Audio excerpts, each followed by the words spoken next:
धीरू भाई अंबानी, उनको भी मालूम था, उनका भी बिजनेस कौन सा था? कपड़े का बिजनेस था, आप सभी को पता है, राइट? टेक्सटाइल बिजनेस था उनका, विमल उन्हीं का ब्रांड था। धीरू भाई अंबानी को मालूम था कि अगला जनरेशन में इस लाइन में कपड़े का हर जगह पे मिल होने लग गया, तो कपड़े के बिजनेस में कोई कस रहने वाला नहीं है।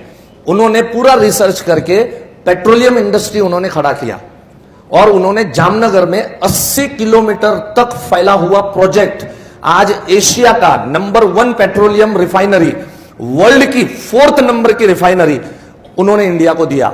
और जान के आप लोगों को हैरानी होगी, आप में से कईयों को नहीं पता होगा, मुझे मालूम है जहां जहां सेमिनार में मैंने ये बात बताई किसी को पता नहीं होता है, जामनगर की 80 किलोमीटर में फैली हुई उस रिफाइनरी का फाइनेंस किसने किया था?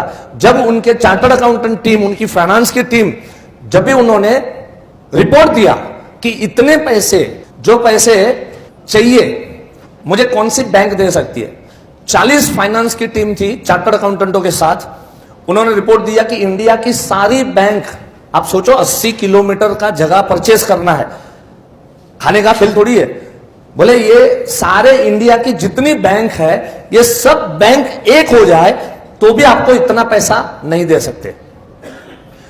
उन्होंने बोला भैया कुछ भी करो लेकिन मुझे रिपोर्ट, सही रिपोर्ट दो, मुझे इतने पैसे चाहिए, ये प्रोजेक्ट मुझे इंडिया में लॉन्च करना है, ये पेट्रोलियम इंडस्ट्री मुझे खड़ी करनी है यहां पर। वो लोग वापिस आए 2-4 महीने के बाद रिपोर्ट लेके, और धीरू भाई अंबानी को उन्होंने बोला एक ऑर्गेनाइजेशन है जो ये काम कर सकती है और वो है वर्ल्ड बैंक फाइनेंस।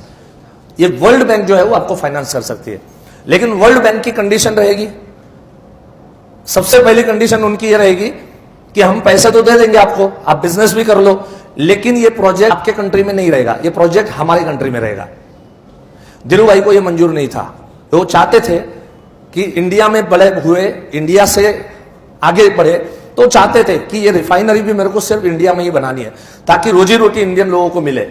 उन्होंने इस प्रोजेक्ट को कैंसिल किया, नहीं वर्ल्ड बैंक से मुझे पैसा नहीं चाहिए, और कुछ ढूंढो।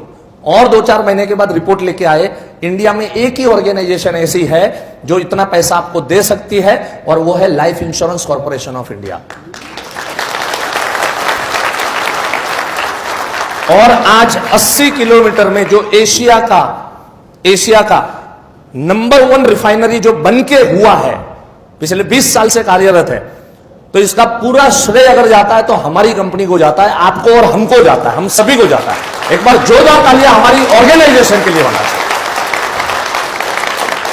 आज जब मैं टॉपिक लेता हूं बहुतों को पता ही नहीं होता है, धीरू भाई अंबानी मरते दम तक LIC को इतना रिस्पेक्ट करते थे वो, कि उनको मालूम था कि इतना पैसा 80 किलोमीटर में फैला हुआ प्रोजेक्ट और इतनी ह्यूज रिफाइनरी खड़ा करना खाने का खेल नहीं था। एक समय ऐसा था कि धीरू भाई अंबानी की सारी प्रॉपर्टी अपने LIC में मॉर्गेज के तौर पे पड़ी हुई थी।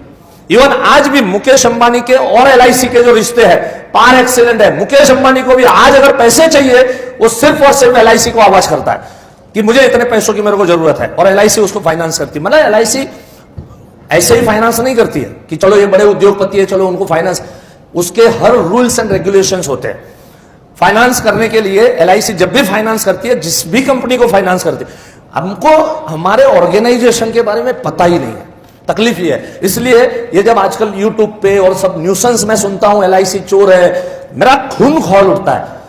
बेअक्ल लोग हैं, समझ बिल्कुल 2 पैसे की उनमें समझ नहीं है कई बार। और मुझे अफसोस तब होता है, कोई आम आदमी वो लिंक फॉरवर्ड करता है, कोई प्रॉब्लम नहीं मुझे क्योंकि एक आम आदमी है, लेकिन एजेंट ये लिंक फॉरवर्ड करते हैं, LIC उठ जाएगी, LIC IDBI परचेज कर रही है, LIC ILNFS के अंदर में 5000 करोड़ LIC ने डुबाए, ये किया वो किया, सब नॉनसेंस चीजें, समझ नहीं है, अकल नहीं है, नॉलेज की कमी है, नथिंग एल्स।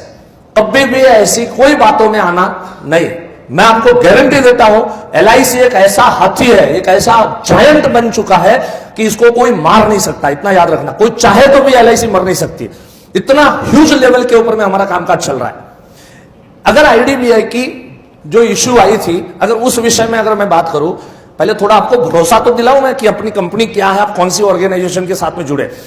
देखो, कोई अगर रिलायंस में काम करता है, आपके इधर इलाके में, आपके मेरठ के अंदर में, आप जिस भी शहर से यहां पर आए हो, बहुत सारे लोग आउट ऑफ टाउन से आए हुए हैं, तो जिस भी शहर से आप बिलोंग करते हो, आपके गांव का छोकरा मुंबई में कहीं कोई अच्छी बड़ी ऑर्गेनाइजेशन में काम कर रहा है, वो आता है, आप उसको पूछते हो बेटा कहां काम कर रहे हो, कैसे फक्र के साथ बोलता है ना, अंकल मैं इंफोसिस में लगा हूं, मैं अंकल मैं विप्रो में लगा हूं, अंकल मैं रिलायंस में लगा हूं, अंकल मैं टाटा ग्रुप ऑफ कंपनी में लगा। ये सब लोग ऐसे फक्र करते कि नहीं करते? हेलो, यस और नो?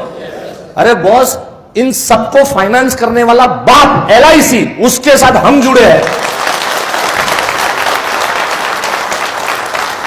ये सब लोग इनका ग्रुप इंश्योरेंस LIC के पास करने को आते हैं, मालूम है आपको? हर एक प्राइवेट इंश्योरेंस कंपनी का, उनके एम्प्लॉय का ग्रुप इंश्योरेंस LIC के पास है।